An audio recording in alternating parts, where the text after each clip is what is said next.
sekalian. Yang pertama mungkin Bu Risa dan jajarannya yang saya hormati. Kemudian saya lihat tadi juga ada Pak Teguh ya selaku WR4 yang saya hormati. Selamat bergabung Pak. Terima kasih antusiasnya sudah mengundang mahasiswanya untuk hadir.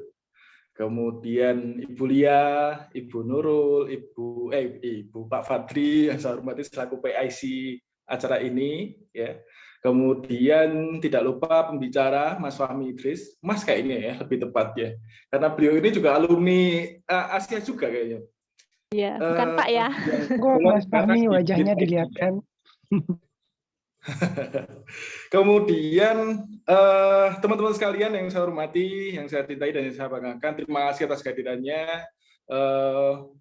Belum mandi katanya Mas Fahmi. Mungkin saya mewakili teman-teman PIC ya yang melaksanakan acara ini, memohonkan maaf bila mana ada beberapa yang belum bisa join ya. Karena ada kesalahpahaman di sebelumnya yang harusnya kita pakai Zoom meeting yang kapasitasnya lebih tinggi, tapi harus kita pakai yang 100. Tapi tidak apa-apa, nanti kita bisa relaykan ke YouTube, tapi tidak secara live ya. Mungkin jeda sejam lagi bisa di-upload di YouTube untuk kemudian ditonton bagi yang belum bisa join di acara ini. Kemudian teman-teman sekalian, sebagaimana yang tadi disampaikan Mbak Cindy di video campaign-nya. Jadi hackathon ini memang mungkin secara spesifik merancang aplikasi gitu ya. Aplikasi, problem solver, dia juga bisa berbentuk landing page, bisa berbentuk sebuah software desktop, mungkin seperti itu. Tapi mungkin bagi anak manajemen ekonomi atau khususnya yang dari Fakultas Ekonomi dan Bisnis gitu ya. Kok aplikasi gitu kan? Berarti saya tidak terlibat dong. Tentu tidak. Jadi tetap ada keterlibatan teman-teman sekalian yang dari FEB di acara ini, karena jadi meskipun buat aplikasi, tapi anak desain juga terlibat, anak FEB juga terlibat. Anak desain terlibatnya di mana? Kalau mungkin anak IT-nya dia membuat codingnya bagaimana sedemikian rupa biar nanti programnya jalan, tapi kan mereka butuh tampilan, gitu kan? Ya, programnya butuh tampilan, websitenya butuh tampilan. Nah, kemudian timnya butuh logo yang nantinya akan menjadi sebuah perusahaan terkenal gitu kan, berarti butuh logo, butuh branding dan sebagainya. Berarti butuh anak desain di sana. Kemudian ya apa caranya mencari uang dari aplikasi ini nantinya. Kemudian bagaimana manajemen bisnisnya. Kemudian bagaimana memvalidasi ke masyarakatnya. Nah, ini tentu butuh anak manajemen dan ekonomi. Begitu ya. Jadi tolong stigma yang di dalam benak kita bahwasanya hackathon ini adalah milik orang-orang informatika atau anak TI, prodi TI gitu ya secara spesifik, tolong dilepas. Jadi ini adalah event kita semua, acara kita semua, gawe kita semua. Jadi semua berhak, semua fakultas, semua prodi berhak untuk mengikuti acara ini. Nah, bagi teman-teman yang mungkin belum memiliki tim, Pak, saya belum memiliki tim, saya anak manajemen ekonomi, silakan mendaftar secara personal. Nanti akan dipertemukan dengan tim oleh Bapak Ibu yang ada di sini, ada Bu Lia, Bu Nurul dan Pak Fadli nanti. Yang kemudian nanti akan mereka akan menemukan kalian dengan teman-teman dari role yang lain. Jadi ada role-nya ya. Kalau yang manajemen dan bisnis itu role-nya adalah hustler. Ya, kalau detailnya nanti ada di video, tadi juga ada video campaign, atau kalian bisa kunjungi di website kita hackfest.asia.ac.id, nanti sudah terpampang jelas di sana. Hustler itu apa, hipster itu apa, hacker itu apa. Tapi singkat saya jelaskan, mungkin hustler adalah orang yang memiliki kemampuan pemasaran dan keuangan. Nah, berarti orang mana ini? Orang FEB kan pasti ya yang terlibat di sana. Kemudian hipster siapa? Hipster itu adalah orang yang sangat kreatif, yang sangat inovatif, yang suka berimprovisasi dalam desain, dalam branding dan lain sebagainya. Nah, ini orang dari prodi DKV yang terlibat di sana. Kemudian tentunya ada hacker. Hacker ini adalah si pemecah masalah yang akhirnya menjadi sebuah aplikasi landing page atau program desktop, software desktop mungkin seperti itu ya. Nah, itu sih teman-teman ya. Sekali lagi, bila mana kalian ingin bergabung, dan kayaknya wajib deh. Sehingga saya wajib ya, bagi semester 3 dan 5, tapi di luar itu anak semester 1, anak semester 7, bila mana ingin ikut, monggo, kita persilahkan. Kita buka lebar pintunya untuk kalian bergabung dengan acara ini. Dan jangan lupa, banyak benefit di sana. Ya, yang jelas, total hadiah $1.000 ini jangan sampai direbut sama perguruan tinggi sebelah. Jangan sampai direbut sama perguruan tinggi yang ada dari Malaysia gitu. ya, tunjukkan nasionalismemu, ya, gitu ya. Kemudian selain $1.000 yang beberapa buktinya seperti KPT, kemudian kalian juga bisa mendapatkan itu sangat penting banget ya. Kemudian kalian juga bisa mengklaim SKS ya, sedikit bocoran. Ternyata ada peningkatan yang dari FTD mungkin kita bisa hanya memberikan 3 SKS karena kebijakan fakultas itu berbeda ya. Tapi untuk FEB teman-teman, mungkin di websitenya munculnya 3 SKS ya. Tapi khusus FEB oleh Ibu Dekan Fakultas Ekonomi dan Bisnis memberikan tambahan. Jadi juara 1 itu ada 6 SKS yang kalian akan terima atau klaim gitu ya. Kemudian juara 2 ada 4 SKS. Kemudian juara 3 kalian mendapatkan 3 SKS. Mungkin seperti itu ya, detailnya mungkin akan disampaikan sama Mas Fahmi ya. Saya nggak mungkin menyampaikan semuanya karena di sini yang punya apa namanya yang berkenan menyampaikan itu semua adalah Mas Fahmi. Untuk itu terima kasih yang sudah join, semoga ada manfaatnya cara ini dan jangan lupa segera mendaftar karena kuotanya hanya 1.000 ya. Kuotanya nggak sampai 1.000 sih kayaknya karena harus ada panitia yang join di Zoom-nya. Harus ada pemateri yang join di Zoom-nya dan mentor juga seperti itu. Jadi kayaknya nggak sampai 1.000. Jadi sekali lagi segera mendaftar. Terima kasih semuanya. Selamat pagi. Selamat pagi, Pak. Wah, terima kasih Pak Izzy atas pembukaannya. Nah, benar kata Pak Izzy ya. Jadi kita harus rebut $1.000-nya harus buat kita, jangan sampai untuk yang luar. Kemarin saya sama tim internasional kemarin sudah meeting sama Malaysia. Mereka sudah sangat tertarik ini pengen ikutan dan pengen menang juga. Nah, kalian juga jangan sampai kalah. Kalian juga harus semangat biar bisa dapat $1.000-nya. Oke, gitu ya. Nah, biar nggak lama-lama, kita lanjut ke pemateri untuk pagi ini ya, yaitu ada Mas ya, saya gantilah, nggak jadi Pak ya, Mas Fahmi Idris. Monggo dipersilakan Mas Idris, bisa dimulai. Terima kasih. Assalamualaikum warahmatullahi wabarakatuh. Selamat pagi semua. Waalaikumsalam warahmatullahi wabarakatuh. Waalaikumsalam warahmatullahi wabarakatuh. Iya, dari tadi saya dipanggil Pak terus ya. Oke, terima kasih Bu Nurul dan terima kasih semuanya Pak Fadli atas undangannya sebagai pemateri Road to Hackathon virtual Pak ya. Jadi kemarin di chat Pak Fadli, bisa nggak Mas jadi itu Mas pemateri? Aduh Pak, saya kan itu masih cupu. Nggak apa-apa Mas. Oke. Saya share screen dulu. Oh, saya nggak bisa share screen BTW Bu Nurul Bulia. Sebentar. Bulia minta tolong. Oh iya, sudah bisa. Mungkin bisa dicoba kembali. Oke, sudah siap-siap. Oke. Layar saya udah kelihatan belum? Si proses. Oke, sudah. Oke, siap-siap. Oke, jadi mungkin materi saya cuma ada beberapa slide. Mungkin selebihnya nanti kita bahas di tanya jawab. Oke, jadi sebelumnya kita perkenalan dulu. Oke, nama saya Fahmi Idris. Saya sekarang alumni Asia, lulus tahun berapa ya Pak? Saya Pak Fadli lulus. Saya lupa. 17 bukan? Tahun 60-an ya? Belum ada ya sih ya. Tua banget ya. Jangan tua banget, Bu. 2020. Lulus tahun 2020, wisudanya itu 2021. Cuman saya Kak wisuda. Lulusan tahun 2020, angkatan 2000 masuk 2016, lulus tahun 2020.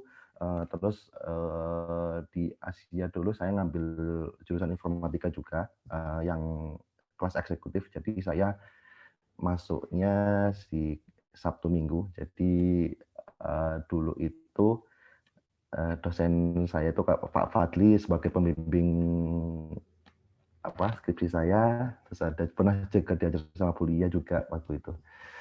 Terus sekarang saya bekerja di bibit.id. Jadi pp.id itu salah satu startup nasional juga yang bergerak di bidang investasi, dan di sana sebagai front end engineer di pp.id. Dan sebelumnya saya juga pernah bekerja di Kata.ai. Jadi Kata.ai itu juga startup juga yang bergerak di bidang artificial intelligence. Di sana saya sebagai senior front end engineer, dan sekarang juga saya mendirikan, bukan saya sih, sebenarnya join teman saya VP Coupe itu mendirikan sebuah startup juga namanya The Alphalets sebagai software engineer di sana, dan juga sebagai lead front end dev community Malang. Jadi kalau teman-teman yang jurusan informatika kalau mau ingin join ke komunitas yang saya dirikan sama teman-teman, jadi monggo langsung join aja. Biasanya kita ngadain meet up bulanan, cuman terkendala pandemi ini, jadi kita nggak ngadain meet up. Udah lama sih, udah hampir 2 tahun nggak ngadain meet up.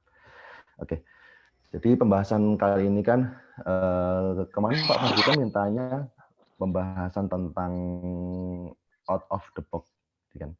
Jadi sebenarnya saya belum pernah sih bawain materi yang non teknis. Ini baru pertama kali gitu. Jadi biasanya saya bawain materi itu biasanya kalau meet up, kalau diundang seminar gitu biasanya teknis banget gitu. Jadi ini pertama kalinya saya bawain materi yang non teknis. Ya sesuai pengalaman saya yang bisa saya bawakan. Oke. Jadi sebelumnya untuk mencapai goal di out of the box thinker itu, jadi yang pertama itu pastinya kalau bisa di next. Sebentar.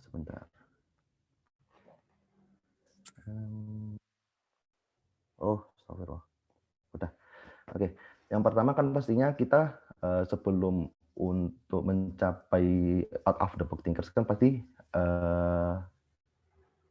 ada yang mempunyai ide tuh. Jadi semuanya itu didasari dengan ide. Jadi ide dan ide. Jadi sebenarnya apa sih untuk the out of the box thinker itu? Jadi kalau untuk gambaran gambaran istilah kasarnya. Jadi istilah kasarnya itu mungkin secara tidak umum. Jadi bisa uncommon ways. Jadi hal yang tidak terpikirkan oleh orang-orang lainnya. Jadi entah itu hal unik atau hal simpel apapun yang nggak pernah terpikirkan oleh siapapun. Jadi untuk out of the box. Jadi bakalan kan goals akhirnya kan bakalan untuk menuju new ideas. Jadi bakalan menghasilkan ide baru. Jadi untuk menghasilkan ide baru itu mungkin ada beberapa kunci, yaitu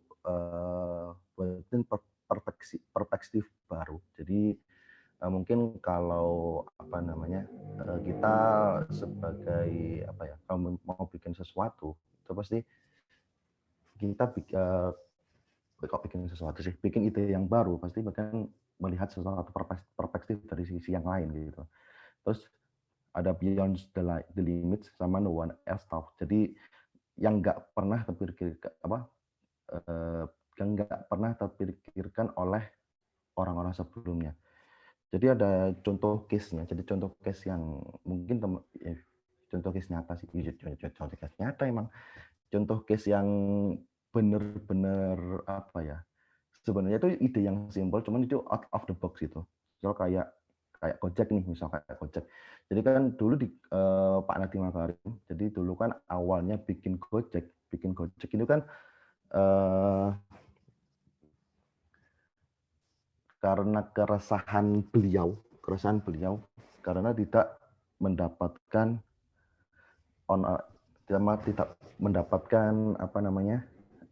ojek. Waktu itu kan ojek sulit. Waktu itu kan beliau bikin aplikasi Gojek itu waktu itu cuman sekedar sesimpel itu aplikasinya cuman telepon customer service. Nah, telepon customer service, terus customer service-nya yang telepon si ojeknya itu tadi. Nah, dari ide simple itu terlahirlah Gojek yang sekarang, dan banyak inovasi-inovasi dan ide-ide yang out of the box yang udah udah diluncurin sama si Gojek. Misal kayak yang di kanan ini nih, yang di kiri dulu. Yang di kiri ini kan dulu kan aplikasi pertamanya si Gojek. Aplikasi versi satunya lah, versi satunya itu yang masih sistemnya itu masih call. Jadi customernya itu kita pesan ke Gojeknya, customer service yang call si Gojeknya. Terus yang di sebelah kanan ini kan aplikasi yang sekarang nih, yang itu kan udah banyak inovasi dan banyak banget out of the box ID-nya di situ gitu kan. Masih kayak ada real time Gojeknya itu ada di mana. Terus kita itu ada kayak GoPay, ada dompet digital, yang mana dompet digital itu udah menjadi centralized di Gojeknya itu sendiri. Jadi kita kemana-mana itu bisa pakai GoPay sekarang gitu kan. Apalagi kalau kita ke Jakarta gitu kan, kita ke Jakarta itu semuanya itu udah jarang yang pakai bawa uang gitu kan. Udah bawa HP udah cukup gitu. Jadi misal mau kemana, mau ke restoran kita bayar pakai GoPay, bisa banget. Kita ke mall kita pakai GoPay, itu bisa banget. Bahkan sekedar sesimpel kita buang air kecil itu udah bisa pakai GoPay gitu kalau di sana. Itu ide out of the box-nya di GoPay. Terus ada contoh lagi, ini perusahaan saya sebelumnya, jadi Kata.ai. Jadi di Kata.ai dulu ide out of the box-nya. Jadi ada teman saya itu namanya Mas Gigi. Jadi dulu itu head of produknya di Kata.ai. Itu sebelum dia masuk ke Kata.ai itu tampilan dan fitur-fiturnya Kata.ai itu nggak kayak gini. Jadi itu masih kayak Gojek gini lah. Jadi simple banget yang ada di kiri gitu. Terus ada Mas Keke yang dia punya ide yang out of the box. Jadi itu bikinin namanya itu ada Bot Studio, ada NLU Studio, ada Modules, ada analitik, deploy, dan lain-lain. Gitu. Jadi beliau itu mikir gimana kita mendevelop sebuah conversational AI atau bahasa singkatnya itu chatbot. Jadi sebagai yang non teknis, orang-orang non teknis itu bisa mendevelop bot itu tanpa kesusahan. Jadi kayak ini tidak tinggal geser-geser atau tinggal ada namanya itu NLU. Jadi berbasis NL, natural language, bahasa manusia sehari-hari kayak gitu. Nah, itu. Terus contoh yang selanjutnya itu di kantor saya yang sekarang. Jadi di kantor saya sekarang itu bibit.id. Jadi kalau teman-teman mungkin yang sering lihat YouTube atau sering lihat podcastnya Om Deddy Corbuzier, nah itu kan ada sponsornya, sponsor lagi, ada iklannya bibit.id gitu kan. Lah itu kenapa bibit.id itu lebih unggul dari kompetitor yang lain. Jadi misalkan ada startup A, startup B, kita mengapa di bibit.id itu lebih unggul. Jadi teman-teman di teman-teman produk di bibit.id itu mereka mempunyai ide simple yang itu out of the box. Jadi meskipun ini sebenarnya ide ini itu simple, tapi itu bisa langsung untuk meningkatkan pengguna, meningkatkan transaksi dan lain-lain, dan itu cuan ke bisnisnya gitu kan. Jadi kayak yang di gambar sebelah kiri itu ada namanya Robo Advisor. Jadi dari ide yang sebenarnya ini simple, yang simple banget sih sebenarnya. Jadi yang di kiri itu Robo Advisor itu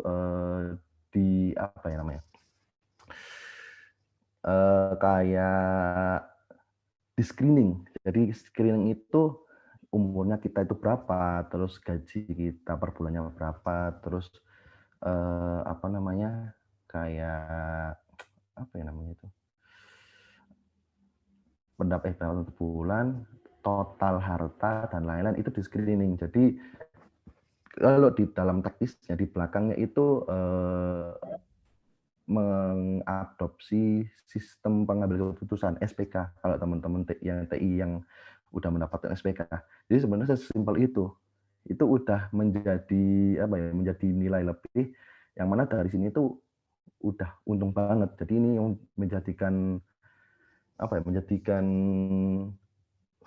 fitur ini itu menjadikan keunggulannya. Jadi itu sebenarnya ide yang simple tapi out of the box. Terus yang kedua, yang di gambar selanjutnya yang di tengah itu auto debit. Ya, kalau yang auto debit ini di komputer-komputer lainnya kan nggak ada sebenarnya, nggak ada auto debit. Jadi sesimpel ide auto debit itu udah meningkatkan perusahaan, meningkatkan pendapatan, meningkatkan investasi dan lain-lain. Dari sesimpel itu. Bahkan yang di sebelah kanan ini sebenarnya yang enggak apa yang enggak apa itu namanya, yang enggak terlalu sulit-sulit banget. Yang di sebelah kanan ada tujuan investasi. Jadi misal tujuan investasinya buat pendidikan atau pernikahan atau lain-lain. Jadi itu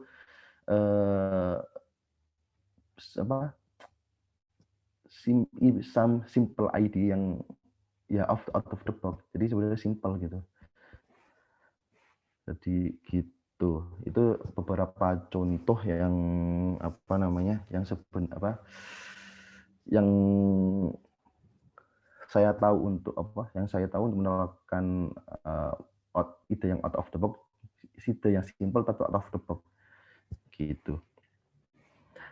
Kayak di tengah inilah yang auto debit.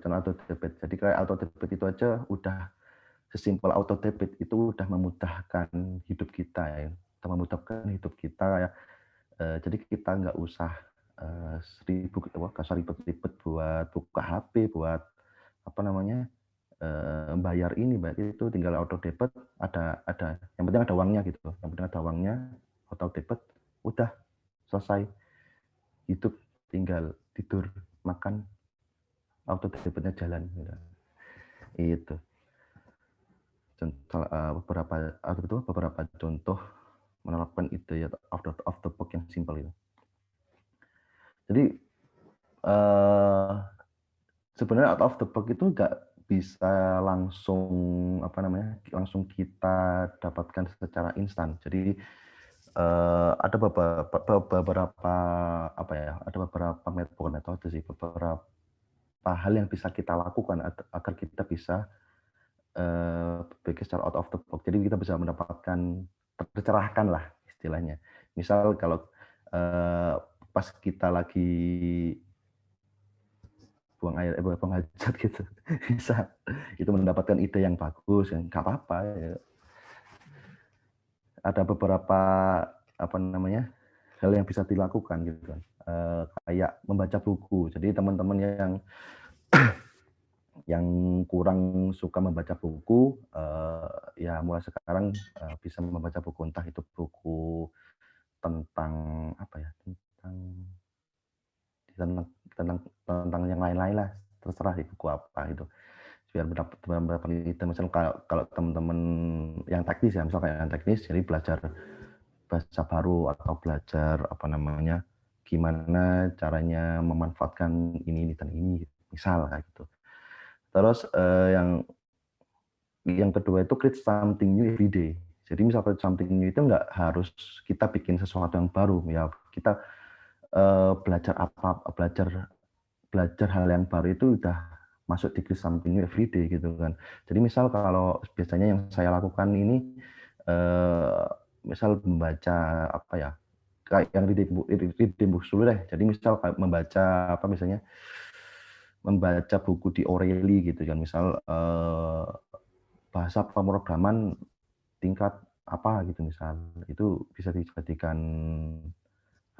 contoh gitu kan. Kalau untuk yang create something new, biasanya kalau yang saya lakukan itu biasanya bikin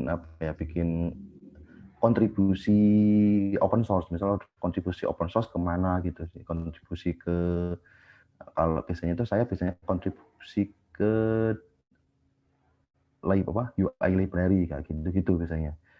Nah, itu bisa meningkatkan ide. Jadi dari sesambil itu, misal kita cuma satu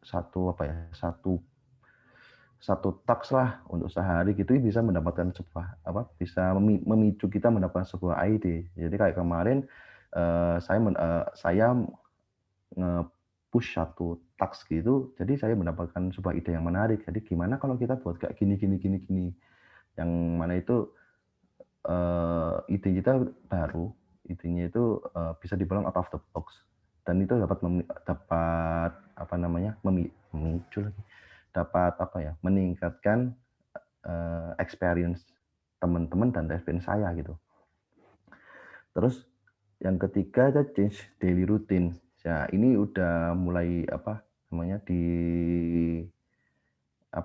mulai diterapkan lah pada teman-teman kalau pingin berubah lah. Jadi misal kalau yang biasanya itu bangun tidur jam 9, terus jam 9. Kuliahnya jam berapa sih, Pak? Jam 8 ya? Jam 7 atau jam 8? Jam 8 ya. Bangun tidur jam 8, kuliah, habis kuliah makan, kuliah lagi, terus tidur. Ya, itu yang kayak gitu-gitu itu segera dikurangi gitu kan. Ya, buat kita sendiri juga gitu. Dan itu biasanya dapat kalau dari itu biasanya dapat kesehatan juga kan, lebih sehat juga gitu. Terus yang keempat, berpikir yang kritis. Jadi berpikir yang kritis itu misal kalau dari contohnya ya, kayak contohnya itu kalau dari saya deh. Jadi misal contohnya kalau waktu saya kontribusi ke project open source, jadi misal berpikir kritis, kenapa kita nggak pakai A daripada pakai B, dan dijelaskan kenapanya kayak gitu deh. Nah, terus meet up with creative people. Di meet up with creative people ini kalau sekarang emang agak sulit sih kalau yang sekarang, soalnya kan memang lagi pandemi juga, terus social distancing, kadang ya ada teman-teman yang pulang kampung. Cuman kalau udah normal, bisa dijalani sih untuk meet up with creative people. Jadi misalnya meet up with creative people itu ketemu sama teman-teman senior atau teman-teman foundernya apa gitu, yang mana itu mereka udah mempunyai banyak pengalaman gitu. Dari situ biasanya bisa meningkatkan kita berpikir secara out of the box. Terus yang terakhir ini yang biasa saya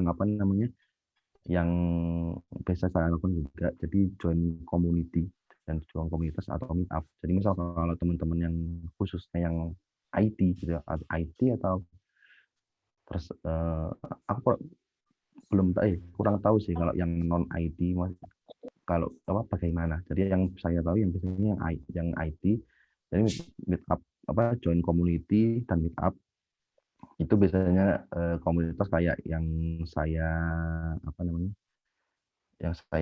sama teman-teman, misal Malang front end atau Malang back end, terus ada UI UX community kayak gitu-gitu. Jadi dari situ bisa memicu untuk kita berpikir out of the box juga. Jadi kita bisa mendapatkan ide-ide baru, ide-ide baru yang kita dapatkan dari teman-teman, dari senior. Contohnya biasanya kan kalau di komunitas itu pasti banyak senior atau banyak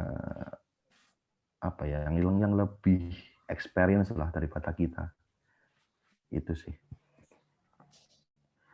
Jadi sedikit dari saya. Jadi mungkin materinya tidak begitu berbobot ya, cuman kita habiskan di tanya jawab. Jadi monggo teman-teman kalau mau ada yang tanya, insya Allah kalau saya bisa jawab pasti bakal jawab. Itu sih, sekian dari saya kembalikan lagi ke yang bersangkutan. Miren.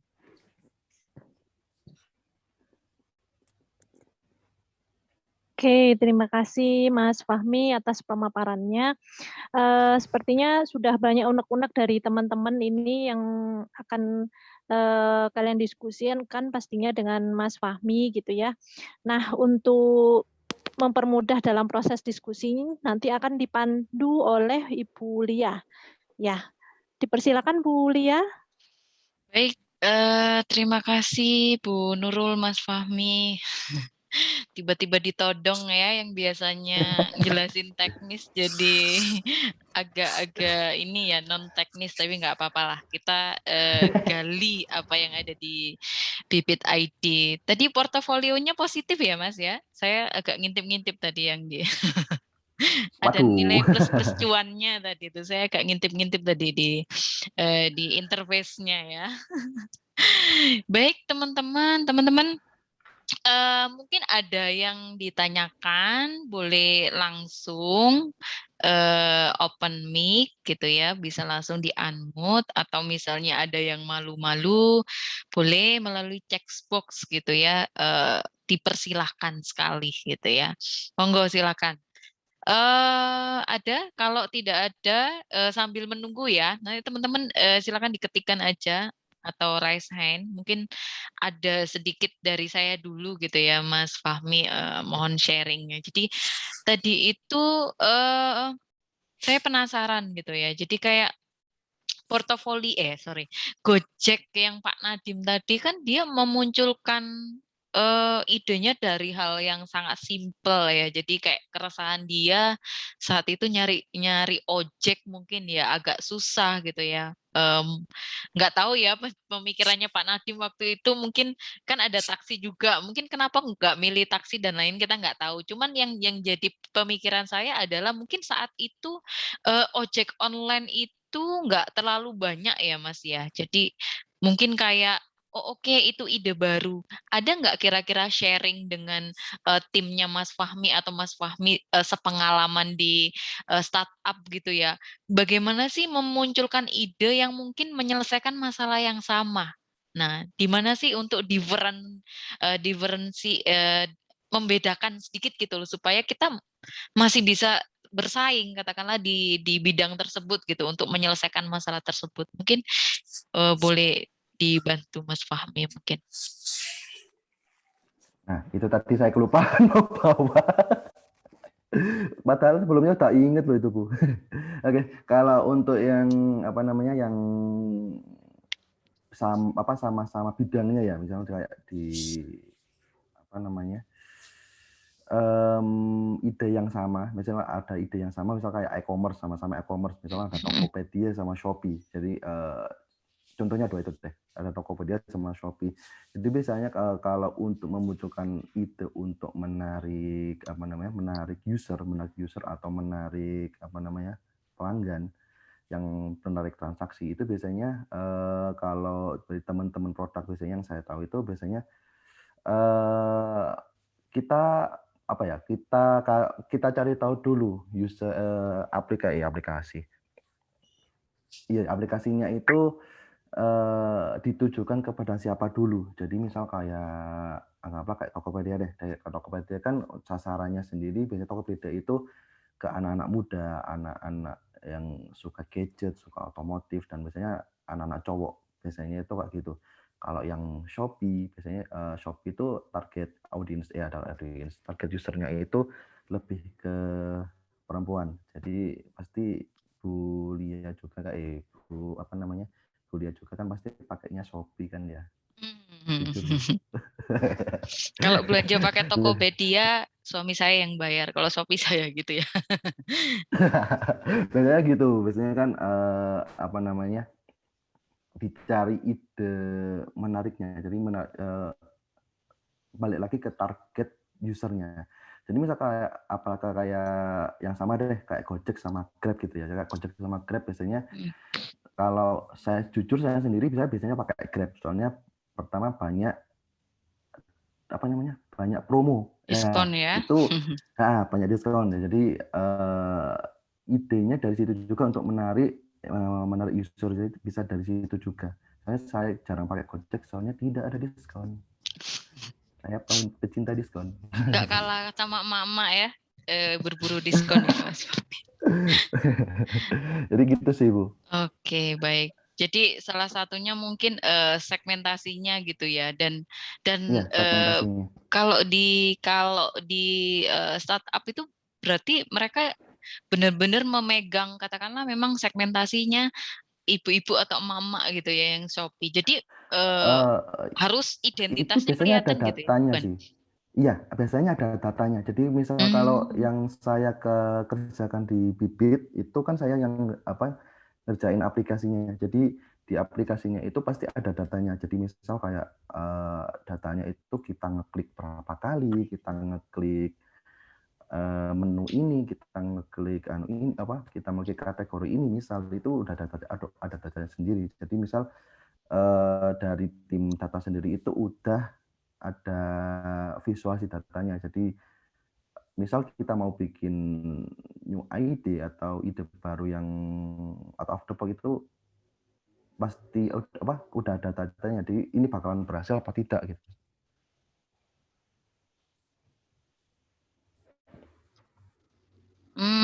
baik. Berarti ini ya Mas, mungkin nanti bisa dikoreksi kalau saya salah. Jadi mungkin salah satu buat bisa, oh kenapa sih Mas Fahmi dan tim ini pakai mau katakanlah mau mendalami kok banyak yang klik di navigasi atau mungkin menu ini ya. Nah mungkin itu kalau secara sistem kan terekam clickstream atau apa ya namanya, saya kok lupa gitu. Jadi kayak habitat Iya, aktivitas user dalam clickstream sebuah aplikasi itu ketahuan ya, dia habis ngeklik iya istilahnya ketahuan. ngeklik di mana yang paling sering diklik kayak itu memunculkan kalau di startup ide-ide berarti ya kayak gitu ya. Betul. Bisa, Jadi pasti oh ada datanya sih. ada Pasti ada datanya. datanya. Hmm. Mungkin kalau dulu Gojek pertama kali launching, jadi masih belum ada datanya kan, masih mungkin kalau dulu kan masih ada kayak kuesioner. Jadi biasanya kan kalau teman-teman yang skripsi itu kan misalnya ada kuesioner gitu kan.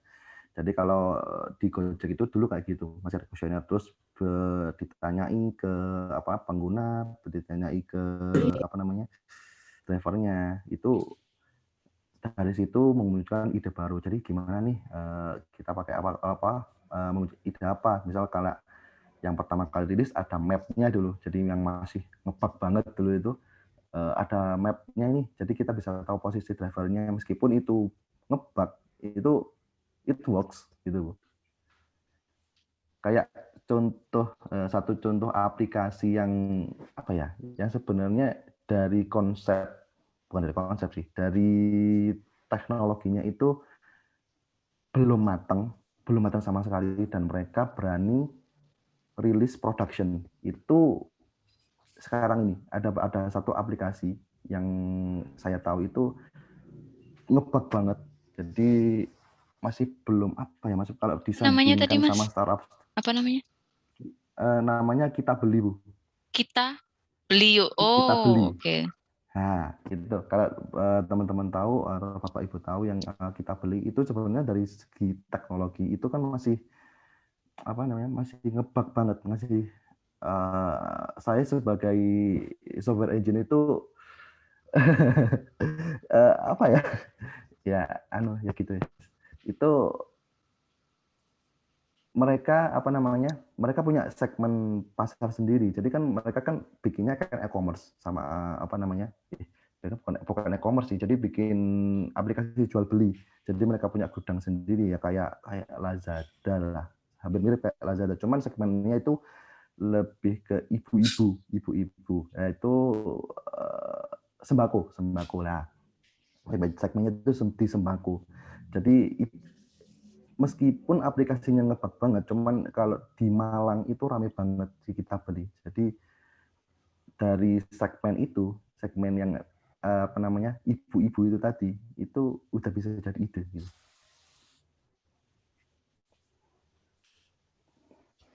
Baik. Jadi mungkin bisa disimpulkan ya, kayak teman-teman besok ketika mau hackathon gitu udah bingung, aduh saya nggak bisa coding, aduh saya belum bisa sampai software engineer, istilahnya dalam codingnya dan lain-lain gitu ya. Mungkin bisa tadi belajar dari Mas Fahmi ya, dari aplikasi kita beli itu ya. Jadi dia konsepnya ya, kayak konsepnya, desainnya yang dimatengin, padahal mungkin dalamnya belum sewow konsepnya dia gitu ya. Bisa begitu ya Mas ya? Ya, lebih ke bisnisnya sih Bu. Kalau dari Bisnisnya. desain ya Oh, bisnisnya. oke. Kalau dari desain aplikasinya sendiri itu ya masih Masih belum ya? nggak oke lah, Nggak masih oke belum lah. lah. Cuman kalau Nah, dari ide bisnisnya sendiri kan apa namanya ya malah nganu segmen ibu-ibu tadi yang mana ibu-ibu belanja sembako gitu. Oke, siap. Oh, ini sudah ada pertanyaan. Monggo Mas Miftahul Anwar, open mic langsung boleh. Oh iya Bu, saya mau tanya, bukan mau tanya sih, mau kayak nyimpulkan gitu Bu ya.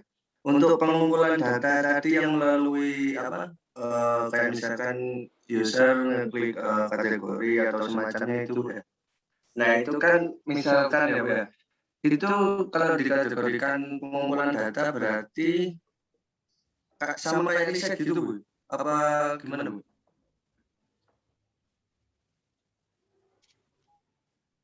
Maaf, masih mute. Mas Fahmi tadi terdengar jelas enggak ya? Sik, Le, kayak agak Yang samar-samar ya, terakhir Le. belum. Yang Agak terakhir tadi samar-samar, gimana mungkin Mas? pelan-pelan. Pelan-pelan, Waduh. maaf, Miftahul. Agak. Iya Bu. Untuk pengumpulan apa itu data itu sama kayak metode riset Bu ya? Apa gimana Bu? Oke. Mas Fahmi atau mungkin saya ini kan, jadi tadi Mas Miftahul bertanya untuk pengumpulan datanya itu apa kayak metode riset dalam arti mungkin ya, nanti kalau salah dikoreksi ya Mas Miftahul, apakah step by step-nya ada gitu atau pilihannya itu apa aja, mungkin kan tadi mungkin bisa macam-macamnya gitu ya. Kalau mau katakanlah buat sebuah aplikasi, kalau saya mau buat sesuatu kan harus mengumpulkan datanya, entah itu dari segmentasi, entah segmentasi pelanggan, entah itu dari aplikasinya sudah ada sebelumnya dan lain-lain gitu. Mungkin seperti apa Mas gambarannya untuk metode pengumpulan datanya gitu? Kalau untuk ya itu pastinya kan bisa masuk di ranah riset juga. Jadi untuk pengumpulan datanya itu, jadi misal kayak ada user ini klik itu, klik ini, klik dan lain-lain, itu kan pasti nanti setelah itu pasti bakalan diriset lagi dari tim produk. Jadi tim produknya bakalan riset. Jadi misal kalau untuk data kayak gini tuh ada ide kayak gimana, jadi kayak gitu. Jadi untuk penerapannya sendiri, misal udah ada ide baru, biasanya itu kalau untuk teknisnya itu biasanya ada yang menerapkan itu namanya A/B testing. Jadi A/B testing itu kayak misal apa ya, di aplikasi Bibit deh, ya, aplikasi Bibit ada A/B testing gitu. Jadi misal ada beberapa ada 70% user 50% user itu dapat aplikasi yang udah diriset sama tim produk tadi, udah ada fitur baru itu, terus yang 50%-nya itu apa namanya masih aplikasi yang lama. Jadi dari situ biasanya kelihatan di misal datanya itu lebih excited yang mana. Jadi lebih menarik yang mana dari aplikasi yang udah diriset dari tim produk tadi yang udah dapat ide baru sama aplikasi yang lama. Jadi dari situ biasanya ketahuan ya ini lebih menarik yang mana nih, kayak gitu sih. Baik, oke. Ada lagi? Terima kasih tadi penjelasannya. Jadi untuk pengembangannya mungkin bisa sedikit disimpulkan, pastinya bertahap gitu ya. Bisa jadi terus berkembang ya, kayak Gojek dulu awalnya seperti apa sampai jadi seperti ini gitu ya. Jadi kemudian Betul. ada banyak sekali cara tadi sudah disebutkan, wawancara bisa, kemudian kalau udah muncul teknologi atau mungkin kayak tadi yang bisa meneliti histori dari Memecah. gimana Mas? Iya, Histori ya, memecah itu. Oh, historinya, histori histori dari usernya, aktivitas user ya. aktivitas usernya. Iya, dalam misalnya lagi buka Bibit ID, sebenarnya dia itu kayak gimana sih aktivitasnya gitu, apa yang menjadi concern dari dia yang cukup tinggi. Nah, mungkin itu di-riset lagi seperti itu. Ada lagi teman-teman? Terima kasih Mas tadi yang sudah bertanya, saya lupa tadi Mas Anwar ya. Ada lagi teman-teman, dari teman-teman silakan mumpung ada Mas Fahmi di sini bisa bertanya. Ini kayaknya masih malu-malu, kemudian masih pengenalan gitu ya. Hal-hal yang seperti ini mungkin nggak apa-apa gitu. Kalau ada yang tanya, oh Mas Teguh, ya silakan Mas Teguh Fadila, monggo silakan. Assalamualaikum warahmatullahi wabarakatuh. Waalaikumsalam. Selamat pagi. Perkenalkan saya Teguh Fadila dari Prodi TI. Saya ingin menanyakan, saya kan interest soal front end developer ya. Apa sih kayak lika-liku dalam menjalani sebagai front end developer itu gimana ya? Terima kasih. Wah, lika-liku. Ini kayaknya pertanyaan cocok banget ya. Nah, ini bidangnya banget ini Mas Fahmi di front end. Monggo Mas Fahmi. Apa ya? Lika-likunya itu pasti banyak banget kalau untuk front end development. Jadi yang pasti itu biasanya kita berkelahi sama tim desain biasanya. Jadi misal sama tim desain itu biasanya kita berkelahi itu misal kayak warnanya ini gak cocok loh, kok gini warnanya loh, padahal ini udah ngikutin warnanya sampean loh Mas, kayak gitu deh itu. Terus kalau terkait teknologi, biasanya teknologi stacknya itu kalau di front end itu yang yang ribet banget, bukan ribet sih, maksudnya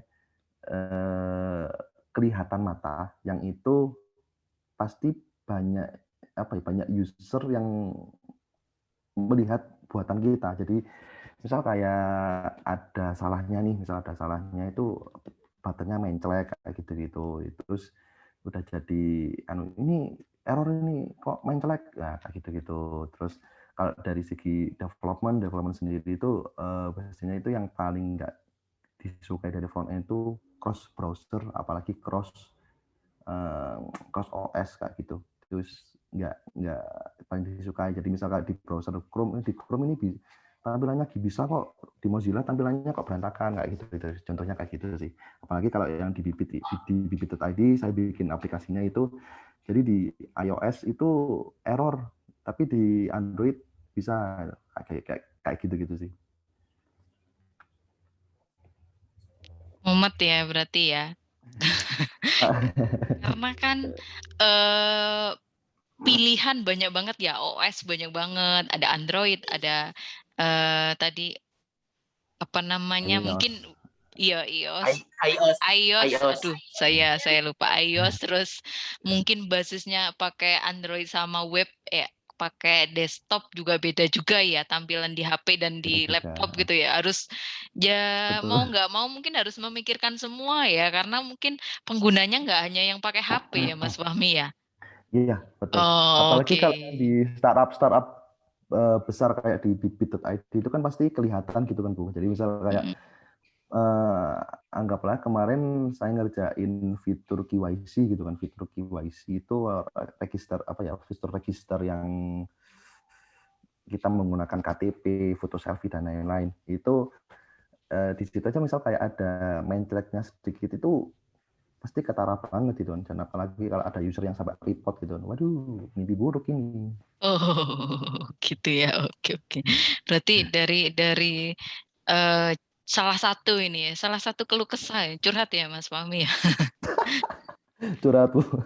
Terus ini tadi sebagai front end ya, mungkin ini berguna juga sama teman-teman ya. Jadi kayak front end kita misalnya kita mau jago di mengembangkan aplikasi itu kan nggak harus menguasai dari coding dan desain kan ya, bisa memilih kita mau jadi seorang front end atau kita mau jadi seorang back end yang secara codingan ya, lebih ke codingan bisa disebut kayak gitu ya. Kalau yang front end kan secara tampilan ya, secara gitu nggak sih Mas Fahmi? Sebenarnya kalau apa ya?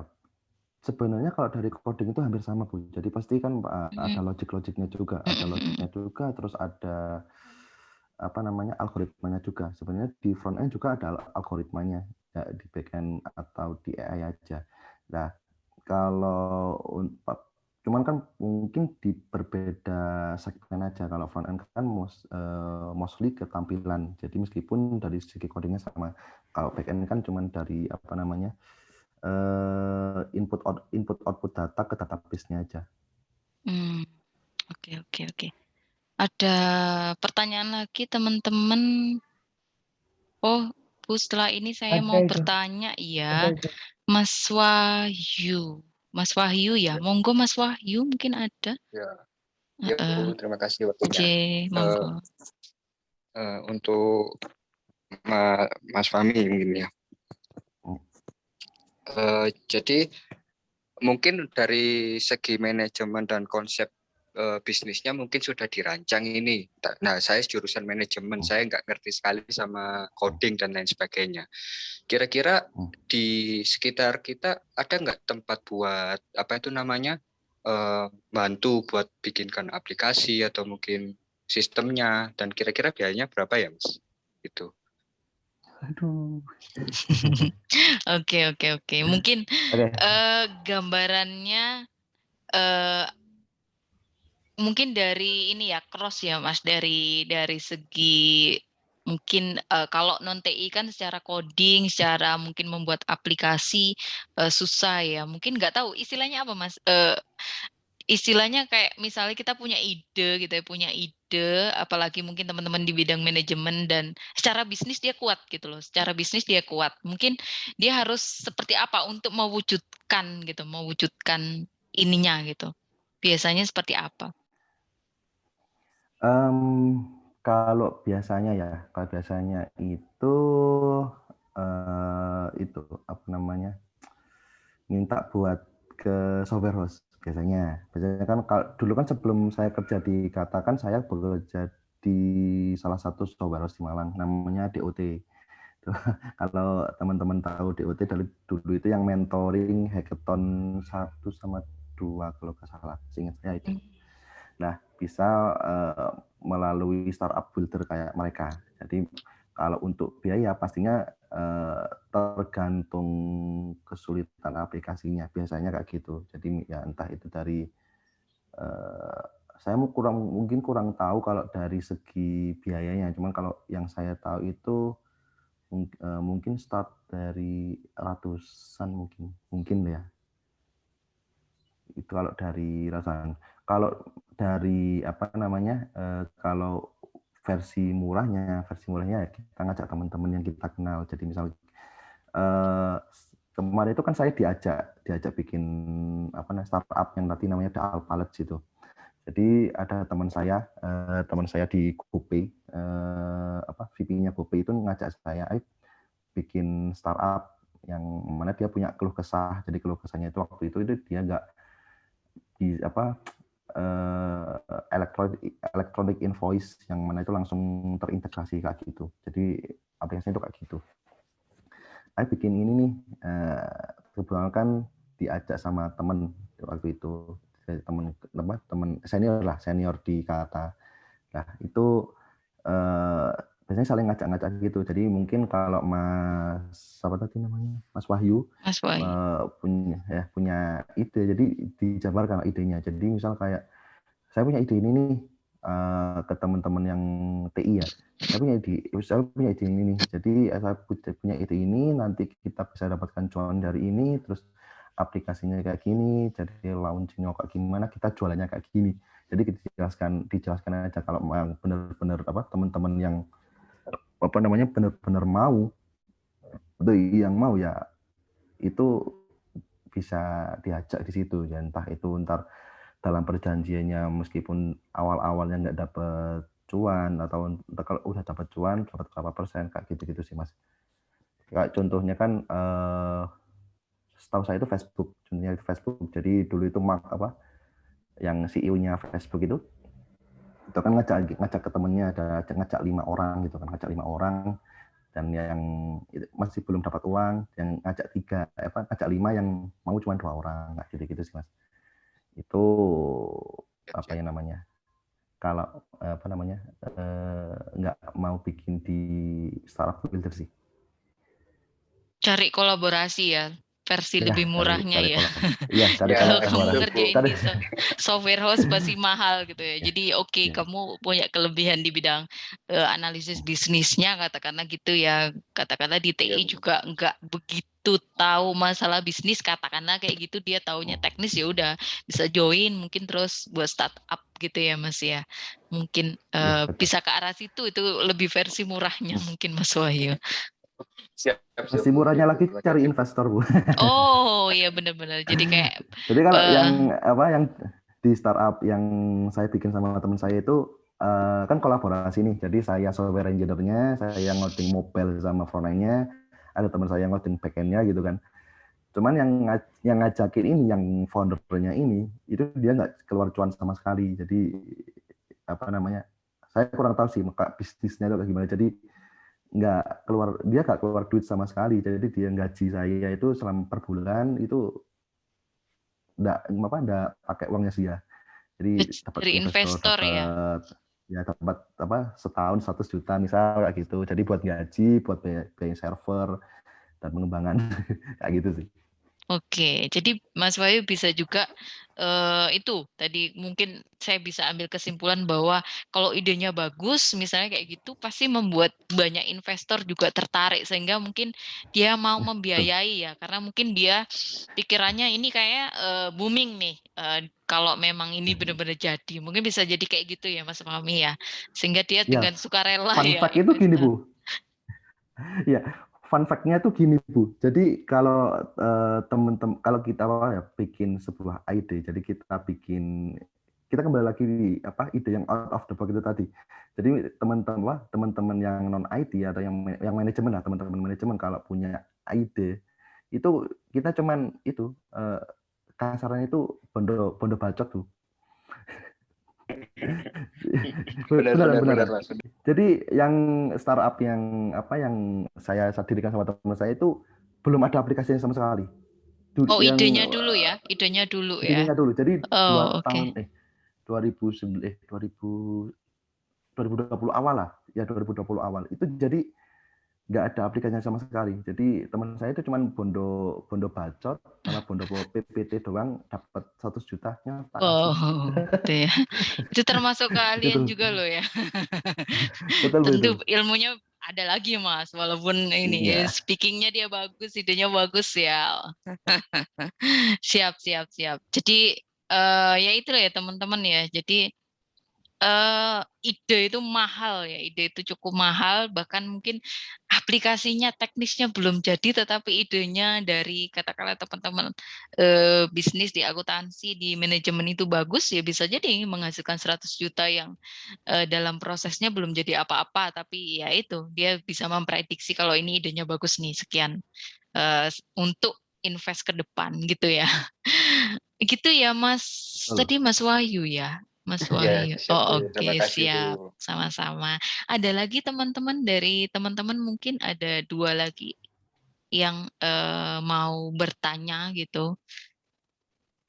Belum? Oke, saya tunggu ya. Saya tanya dulu, saya selingin lagi nih Mas. Waduh, kayak ujian ini ya, ujian TA ya. Saya tanya terus gitu. Enggak. Saya juga penasaran gitu ya. Nah, saya jujur nih, saya juga baru install berapa minggu yang lalu, kayaknya 2 minggu yang lalu, install Bibit ID sebelum ada acara ini ya. Nggak tahu kalau ada acara ini. Wow, ternyata ada teman-teman alumni yang di sana juga gitu ya.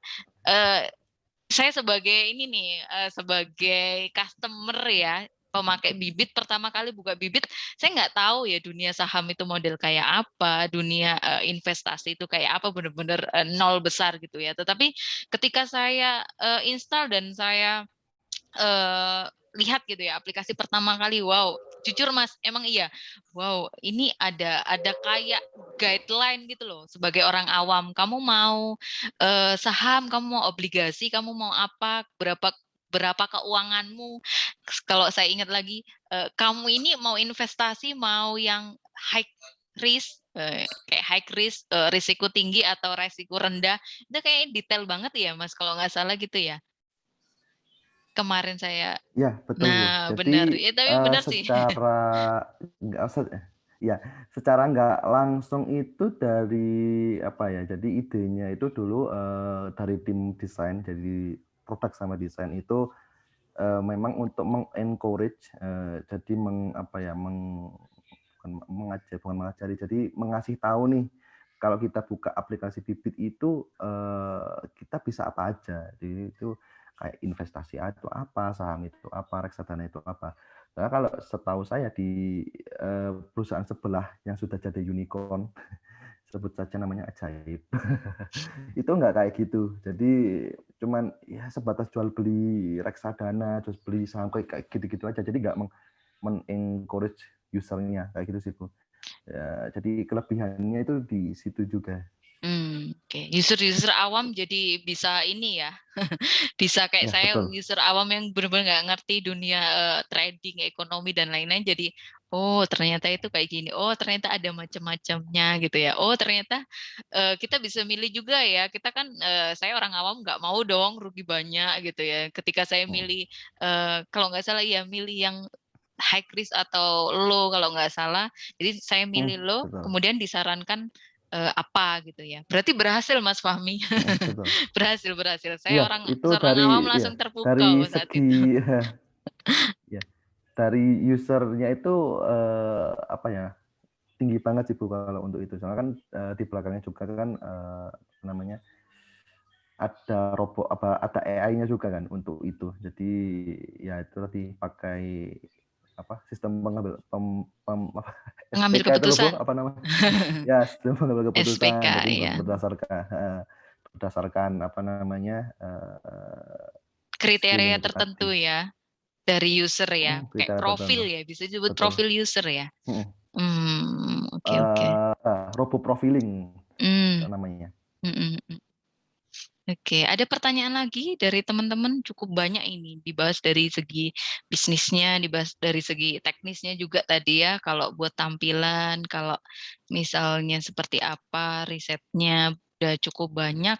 Ada lagi teman-teman mungkin yang mau ditanyakan teman-teman, mungkin satu lagi, ada teman-teman mungkin. Oke, cukup banyak ya yang bisa ditanya. Ada lagi satu teman-teman? Mungkin tidak ada. Oke. Apa ya? Mungkin ada pertanyaan lagi yang bisa melengkapin gitu ya. Pak Fadli mungkin ada yang ditanyakan untuk, jadi kita bertanya untuk melengkapkan pengetahuan ke teman-teman juga yang malu-malu bertanya gitu ya. Gak apa-apa. Pak Fadli ada yang ditanyakan mungkin terakhir? Mungkin pertanyaan ya hampir mirip, cuman lebih ke apa namanya ya, Mas Fahmi kan sudah bergerak di startup berapa tahun? Kalau boleh tahu. Mulai dari kapan? Ya? Dari lulus SMK Pak 2016. 2016. Iya, Oke. 2016. Secara intent profesionalnya itu berapa tahun? Kalau boleh tahu. Sudah berapa tahun? Maksudnya dikenal punya tim sendiri? Kalau tim sendiri nggak punya sih Pak. Nggak punya ya sendiri. Bergabung ya. Oke, saya bergabung di tim profesional lah ya. Maksudnya udah dikenal itu lebih kurang 2 tahunan ya Mas. 5 tahun. Iya 5 tahunan. Oke. Nah saya tanya gini.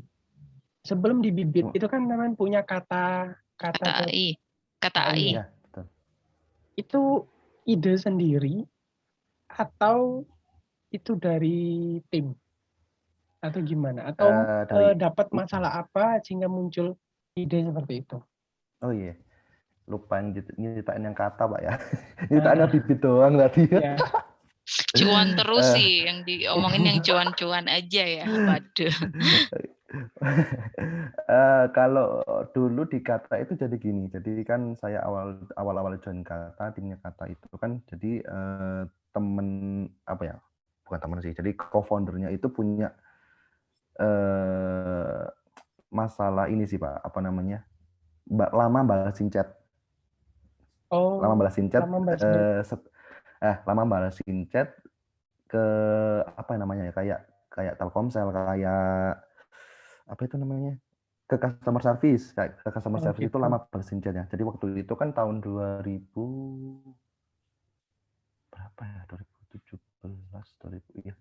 Sebelumnya 2016. Jadi 2016 itu sebelum Kata AI itu namanya Yesbos. Jadi Yesbos dulu itu Simply itu idenya cuman asisten virtual. Jadi asisten virtual itu misal mau minta cariin tiket pesawat melalui chat atau minta dicariin apa namanya customer service. Tapi itu yang dulu itu yang balesinnya itu manusia kayak gitu Pak.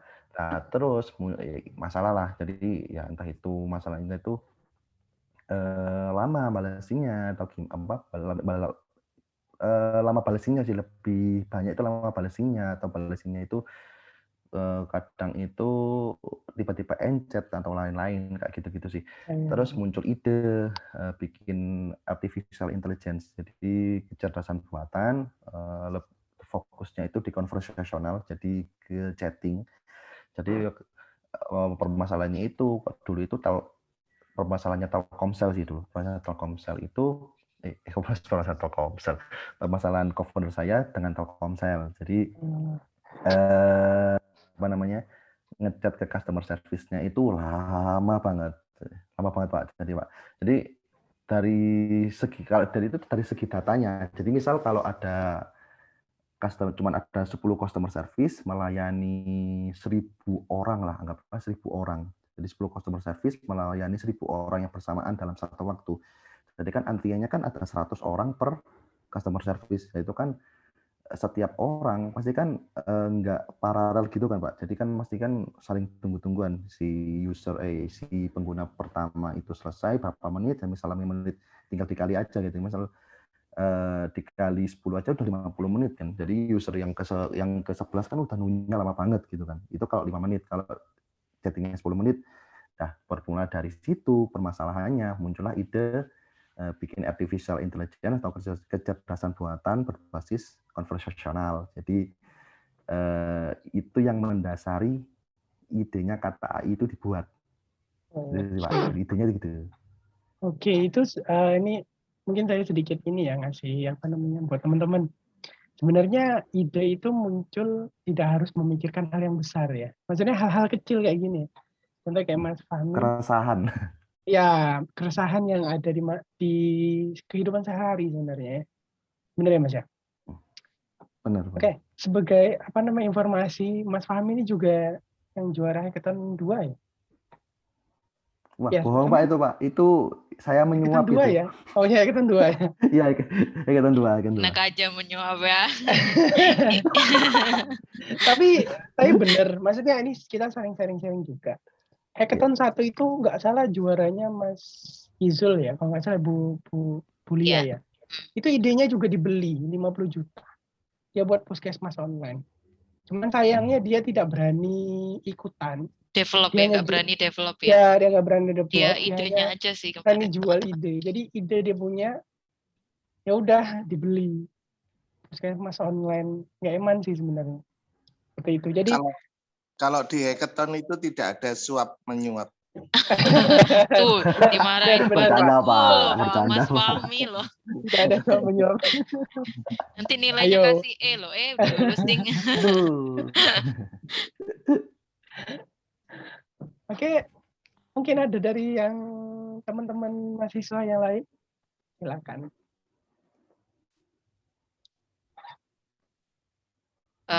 Sudah tidak ada, kayaknya udah banyak ya. Ada lagi? Oh, tidak ada. Jadi gitu ya, tadi di kata AI gitu ya. Idenya simple, balesin chat lama banget dia karena yang balesin manusia gitu ya. Jadi kalau gebetan kalian suka marah-marah, sewain ini aja, robot yang bisa jawab secara otomatis, bisa secepat kilat ya Mas Fahmi ya. Ya. Pakai AI, pakai teknologi AI. Oke, itu saja teman-teman. Terima kasih Mas Fahmi, Pak Fadli, teman-teman yang ada kasih di banyak, Bu. sini Wah. untuk untuk antusiasnya dalam bertanya dan lain-lain. Jangan lupa segera daftar hackathon. Sekarang mindsetnya sudah berubah, tidak hanya hackathon ini milik orang TI, tapi semuanya berperan gitu ya. Jadi ada hustler, hipster, dan hacker itu juga termasuk, semuanya masuk dalam satu hal itu gitu ya, karena di startup harus ada itu, jadi ada yang menganalisis bisnisnya juga gitu ya. Jadi nggak usah minder, mindsetnya dirubah dulu gitu ya, tidak hanya di sisi teknis. Terima kasih untuk acara tanya jawab ini saya tutup. Saya kembalikan lagi ke Bu Siti Nurul. Monggo Bu. Ya, baik. Terima kasih Bu Lia. Wah, seru sekali kayaknya tadi sesi tanya jawabnya ya. Jadi benar ya kata Bu Lia. Jadi ini hackathon ini bukan untuk mahasiswa TI saja, tapi yang dari manajemen bisa ikut, dari akuntansi bisa ikut, DKV juga ikut, SK juga bisa, semua bisa baca. Semua bisa baca. Semua bisa ikut gitu ya. Oke.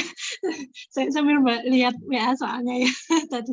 Oke. Nah, gitu aja teman-teman. Semoga materi ya Pak Fadli. Bentar. Ini kan kalau saya lihat partisipannya ada banyak ya di luar dari grup. Itu ini gimana enaknya teman-teman ini kita masukkan monggo dimasukin grup boleh. Di share di chat aja Pak. Monggo Pak. Grupnya. Ya? Iya, grup. Gini, sebelum ditutup, mungkin informasi dari saya, teman-teman, ini kan sebenarnya yang di tim, kenapa dibuat tim sebulan Road to Hackfest? Sebenarnya ini special force ya, atau tim khusus ya, pasukan khusus yang disiapkan jauh hari sebelum hackathon. Harapannya adalah dari tim-tim ini nanti yang bisa, ya harapan kita kan ya juara itu kita yang ngambil, jangan orang luar yang ngambil gitu ya. Jadi harapannya dari tim ini itu yang bisa masuk 10 besar. Ya ada apa namanya perwakilan lah dari Asia masuk 10 besar. Seperti itu. Jadi kita siapkan dulu ya. Amin. Jadi kita siapkan, monggo silakan teman-teman yang tadi ada yang belum masuk grup, nanti bisa ikut join grup ya Bu ya, Bu Nurul ya. Sebentar saya share dulu. Grupnya ada di chat ya, teman-teman bisa langsung bergabung, monggo silahkan. Nanti kalau belum ada kelompok yang mungkin bisa nyari-nyari yang ada di situ, boleh juga. Gitu ya, sekali lagi teman-teman bisa daftar pribadi atau bisa daftar secara kelompok. Jangan takut secara pribadi, nanti akan dicarikan ya Bu Nurul ya. Dibantu maksudnya dibantu buat menggabung-gabungkan kan. Itu aja mungkin sudah ya. Mengingatkan kembali Bu Lia, ada juga buat minggu depan kita masih ada satu sesi lagi minggu depan tanggal 20 itu tentang prototype. Ya, nah tadi kan Mas Fahmi sudah jelasin tentang ide-ide. Nah, nanti kita implementasinya di minggu depan tentang bagaimana sih membuat prototype yang sederhana gitu ya. Nah, jadi jangan lupa untuk minggu depan kalian bisa join lagi di meeting kita minggu depan tanggal 20 jam 8. Itu ya teman-teman ya. Terima kasih atas partisipasinya teman-teman. Semoga bermanfaat buat kita semua. Sampai jumpa minggu depan. Sekian, selamat siang. Assalamualaikum warahmatullahi wabarakatuh. Waalaikumsalam warahmatullahi wabarakatuh. Terima kasih Mas Fahmi, teman-teman semua. Terima kasih. Terima kasih Bu Lia. Terima kasih Bu Afi. Sama-sama. Saya izin live ya. Terima kasih.